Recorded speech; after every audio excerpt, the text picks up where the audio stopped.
The little girl ran over and slapped the ice cream out of her hand. The bald man was furious when the woman immediately stood up and shouted a rebuke to the little girl, and even tried to hit the little girl. Scared, the little girl threw away the plate, rushed to cover her head with both hands. She kept explaining to the woman, hoping that the other party can forgive themselves, but the result was counterproductive. The woman yelled at her. The little girl then hurriedly explained to her that you bought ice cream and were drugged, and that someone wanted to plot against you. The little girl told the truth about the whole thing. However, the woman did not believe her and thought she was a bunch of nonsense. The little girl tried hard to recall, telling everything she saw that day. She recalled the two men conspiring to go through. It was then that the woman came back to her senses and realized the danger.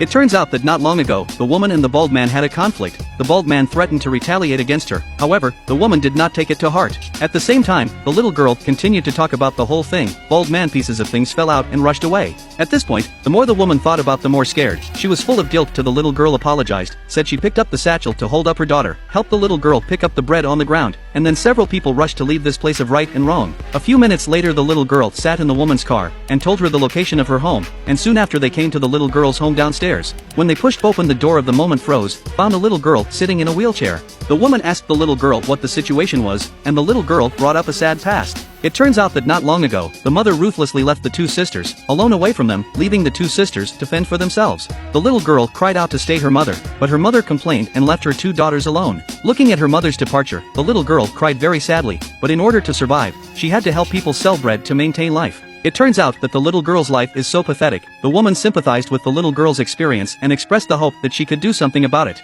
However, the little girl was very strong, claiming that she could support herself and her sister. The woman saw such a strong little girl, so she decided to adopt the two sisters, just like treating their own daughters, love them all, hope that the little girl can do their own daughter, and in the future will treat themselves as their own mother. After hearing this, the little girl expressed her willingness with joy, and then went up and hugged the woman.